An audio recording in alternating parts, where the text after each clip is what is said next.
Mm-hmm. Hey, how's it going there, officer? How you doing? What's your name and your badge number?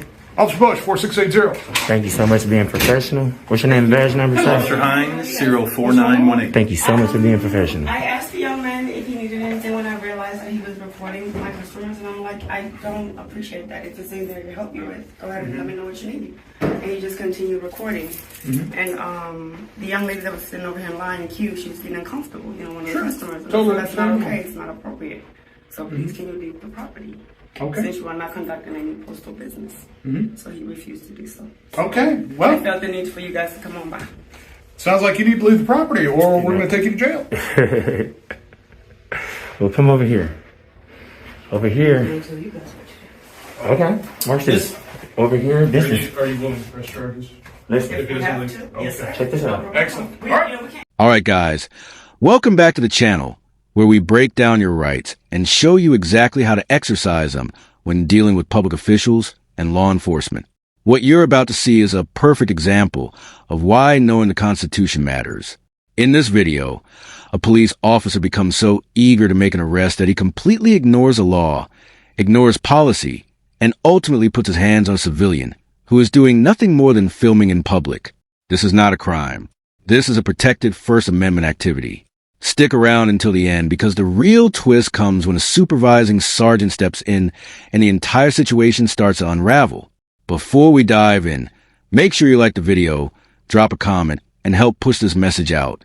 Because awareness is the first step to ending police misconduct. Can we get a supervisor? Can we We get can talk outside. No, right here. Listen, no. This is poster 7. This is the rules and But she regulations. said you're not conducting any postal business. Listen to me, sir. Okay, let's talk outside. But this is the rule. Come on. There you go. Listen, Look at your vehicle. Look at this. That's the rules and regulations saying I can't record, sir. You didn't. You skipped. But you're not- I was just you're trying not to show you. conducting- I did. I asked her for a passport. I left and gave the lady her own personal space. That's not what you you just told us. grabbed my arm. I Yes, got ma'am. everything on camera. Uh-huh. Can we Yes, get a so do I. supervisor? Can we get a supervisor out here, please? Well, Please. you need to leave. This is public property. No, That's it's a not. lobby. No, it is not. This Listen, is a listen. private This is business. actually a private Li- entity. li- I know li- it says United States Postal Service, but it's actually a private entity. You were told to leave. You did not leave. Listen real quick, sir. Are you refusing to leave now? I'll under threat of arrest, I'll leave. But listen, Okay, good. But Go. listen, there's a poster 7 in there that says I have the. Just go look, sir. Can you please go look? But here's the one thing I do know. I understand if this is a government building. I understand if this is a police station. I understand all that on a government building. Yes. And one more thing, sir. You know, right now I'm doing a protected activity, No, First Amendment, no, freedom of the no. press. This is freedom of the You've been press. told to leave. You refuse to leave. That was our first time. Things kick off inside a United States Postal Service lobby, where the auditor calmly asks officers for their names and badge numbers, an interaction that starts respectful and professional. But that tone doesn't last long. Postal employees complain about being recorded, claiming customers feel uncomfortable, even though discomfort is not a legal standard. The filmer is then told to leave the property despite conducting lawful business and standing in a publicly accessible lobby. Officers escalate quickly, issuing threats of arrest without explaining any crime. This is where the red flags start flying. No crime is articulated. No lawful order is established. Instead, authority is asserted based on feelings, not facts. And that's a dangerous line, because feelings do not override constitutional rights, especially inside a public government facility. Ever saying to leave, sir? I got everything on camera. Right, but the United States Postal Service actually is a private entity.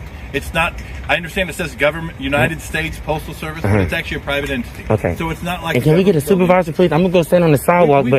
got a supervisor in the room. And I'm gonna go stand on the sidewalk because you did tell me to leave. But when I go stand on the sidewalk, can you please? That's the rules and regulations of postal property. There's a section for photos and photography. Can you please read that? It says I can take it in the foyer, lobbies, entrances. Okay. It's right there. I'm gonna go stand there. We're gonna wait on your supervisor, and they're gonna let you guys know. Wow, man, you put your hands on me. That's an assault, man. If I haven't committed a crime, you can't walk me out. You can't put your hands on nobody. Ooh, buddy. Ooh, buddy. How you doing, sir? You sergeant? Yes, sir. Yes, sir. Sergeant Gerner, how may I help you? Hey, can I get your name and badge number of post just for the record? My name? I just told you. My name I is couldn't hear with the wind. I'm Sergeant Gerner. My badge number is 4944. 4 serial number. Yes, sir. I came in here today just to kind of get some public information. I know I have every right to record in here. It's actually have a poster 7 in there with the rules and regulations on. At this point, the auditor references something crucial. Poster 7, the official USPS regulation clearly stating that photography is allowed in lobbies, foyers, and entrances. Instead of listening, officers interrupt, dismiss the rules, and physically grab the filmer, escorting him out of the building. Let's be clear. Putting hands on someone without probable cause or a crime is not procedure. It's assault. The filmer immediately calls it out and requests a supervisor, all while keeping a composure and documenting everything on camera. This moment exposes a pattern we see far too often. When citizens know the law, some officers respond not with professionalism, but with force. And once hands are put on someone unlawfully, the entire encounter shifts from enforcement to potential civil rights violation. Poster property, saying that photos and photography may be taken in the lobbies, foyers, and corridors. Clear as day. Right when I walked in, the lady she triggered the issue. She said, "Hey, what are you doing here?" I said, "I'm just recording." She's like, "Well, you can't record here. You can't record my customers." She said, "This lady do not want to be recorded." The lady didn't even say nothing yet. But I even left the building just to give the lady her privacy, which I really don't even have. I didn't have to do that. Anything I see in public, I can record. That was just a little lobby. I wasn't going to be in there that long. Look how little it is. There's nothing in there. But I did ask them for a passport. They let me know I have to go to another building. I couldn't even get public information to ask them. I'm just documenting as I'm handling my business. These gentlemen, I forget his name, but he actually grabbed me and pulled me out the office. Not even letting me show him the rules and regulations on postal property. This is a First Amendment protected activity. You cannot turn that into a crime. You and the postal people took an oath to uphold the Constitution. And you pulled me out the building, sir, when I'm telling you I have the right to do so. You weren't leaving when you were told. I don't have to leave. They can't make me leave just because I got a black shirt on. I have to commit a crime for you to make me leave this property. They ask you to leave. They can't just ask me to leave. No, it's not. That's not a trespass word, sir. If I'm at the police department, you can't just say, "Hey, leave." I have to commit some type of crime. Or if you're causing the disturbance, I didn't cause people feel uncomfortable. I didn't. That's another Come on, sir. situation. And to the sergeant, the temperature of the situation changes instantly. Badge numbers are exchanged, and the filmer calmly explains exactly what happened, from being questioned for recording, to being grabbed without justification, to being denied the opportunity to show posted regulations. He explains that filming in public is a First Amendment protected activity, and that no one can simply be ordered to leave public property without committing a crime. The sergeant listens, something the first officers fail to do. This is the difference between ego policing and constitutional policing. While the earlier officers were focused on control, the sergeant focuses on facts, policy, and the law. And once the facts come out, the cracks in the original officer's narrative become impossible to ignore. Come on, Sarge, now. I'm not making nobody uncomfortable by recording. You can't turn protected activity into a crime. You're absolutely right. You can record anybody you want. And I didn't say You're not nothing. interfering with anybody's work or anything like that. They came out to me. Okay. All right. It's a little lobby, sir. Once you walk in there, you see it's little. It's nothing too much you can do or say. I just had a couple questions. I was in there 20 seconds and the lady ran out to me. 20 seconds? 20 seconds. You got that on your phone? I got that. See, the lady was outside. She was outside getting something out somebody's car. So when I walked in, she came in right behind me and was like, "Hey, what are you doing? You can't record." So, and what's your name again? Your name and badge number? Officer Bush, 4622. Bush put his hands on me and pulled me out the office. Yes, it did. Because you refused They to wanted leave you when I to told leave, but I'm going to go talk. I haven't talked to the manager. So I'm gonna go Okay. And you gotta let him know, just because they want me to leave minus a crime, that you can't do that. Trespassing is a crime. Trespassing is a crime, but I wasn't trespassing. You gotta commit a crime first. You gotta commit a crime first, sir. 25 years, and you ain't got that. Was you able to see poster 7? Say again? Was you able to see the rules and regulations on the wall? Did you also see the rules about disorderly conduct, and if you're impeding customers doing I didn't business? say nothing to nobody, sir. Right when I walked in, the lady, she came outside. So right when I came in, she came right behind me. I didn't even know who she was. She just started talking to me. She could have been a customer. I don't know. Once I noticed that the lady was really just uncomfortable, I went outside so she can handle her business. and then just came back. And I only hung around because they said they was calling you guys. Right now, you're on. The discussion turns to discomfort, a term often misused to justify unlawful orders. The sergeant explains USPS rules regarding disorderly conduct, but the filmer dismantles the argument point by point. No yelling, no obstruction, no interference, no crime. Simply holding a camera does not meet the legal definition of disorderly conduct.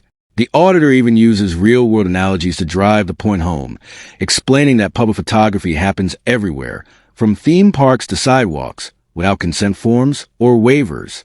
This is a masterclass in asserting rights without escalating. While the sergeant acknowledges a filmer's right to record, he also warns that repeated complaints could bring postal inspectors into the situation. Still, the central truth remains. Rights don't disappear just because someone feels uncomfortable. You're on the sidewalk anyway. You're on public property. And here's the deal. In that foyer is public property. You're correct about that. But the issue is when you're making customers uncomfortable, that's a prohibited act, which is on that rules and regulations. If you're impeding any business, any customers doing business, that's a prohibited act. That's on that rules and regulations. This is a First Amendment protected activity. You cannot turn a First Amendment protected activity into a crime. That's public property. I'm not saying nothing. I can record. Your feelings don't overrule my constitutional right. So if you're uncomfortable with me recording you and we're in public, you go to Disneyland with Disneyland with your kids and you about to take a picture. You gonna make everybody behind you sign a waiver? They uncomfortable being on your... Let me read the actual word. Come on, Sergeant. Come on, get them. This is public. This is public. This is public property. It's a public building, but if you're making people uncomfortable, I'll read this to you so you can get it all on your disorderly conduct. I'm not impeding. That creates loud or unusual noise, or which impedes entrance or departure to post offices, or otherwise obstructs the usual use of. I didn't do none of that. Foyers, corridors, I didn't do none of that. Elevators, stairways, none of parking that. lots, or which otherwise tend to impede or disturb the public. I didn't do none of that. You just said in your own words that you made that gal uncomfortable. I didn't do none of that. Which is their right to do, in order to ensure that the post office operates as well as it can. Now you're out here, you can record all you want. We can't keep you from going back in there now once we leave. But again, if you continue to do the acts that make people uncomfortable, make the workers and make the public in general uncomfortable when they go in there to conduct their business, I'm sure we're going to be called back out here. And then we'll call the postal inspector and have them come and take care of this. Okay? And again, one more thing, you guys. You already have his info? No, we've not. You just want to give it? Do you want to provide us your information? Am I obligated? Okay. As the conversation continues, the power dynamic fully shifts. The sergeant confirms that the lobby is public property and that recording is generally allowed. The earlier attempt to label the USPS as a private entity falls apart under scrutiny. The filmer repeatedly emphasizes a critical legal principle. You cannot turn a constitutionally protected activity into a crime. That line hits hard, and it's absolutely correct. The officers are reminded that both police and postal employees swear an oath to uphold the Constitution, not selectively enforce it. The moment highlights how education beats intimidation every time. Calm, informed resistance exposes unlawful behavior far more effectively than shouting ever could. Can I go back in there? It's only fair since you got all our information. You're public. You're a public servant. I'm private. Back and settle. He said I can go back in there. He said he finna leave. We can't stop at this point. I mean, that's right. Damn, look at this dude. That's like I said.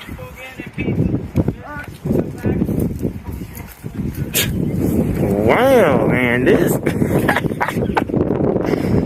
Oh, man, he wanted to make an arrest so bad. Wow. In the final moments, the filmer is allowed to remain on public property, and officers confirm they cannot compel him to provide identification or leave without cause. The arrest that one officer seemed desperate to make never happens. Instead, what we're left with is a powerful reminder of why accountability matters. This interaction proves that knowing your rights isn't about being confrontational. It's about protection. When law enforcement prioritizes ego over education, constitutional violations follow. That's why videos like this are so important. If you learned something today, support the channel by subscribing, liking the video, and leaving a comment. Awareness spreads power, and power keeps rights alive. Stay safe, stay informed, and never stop exercising your freedoms.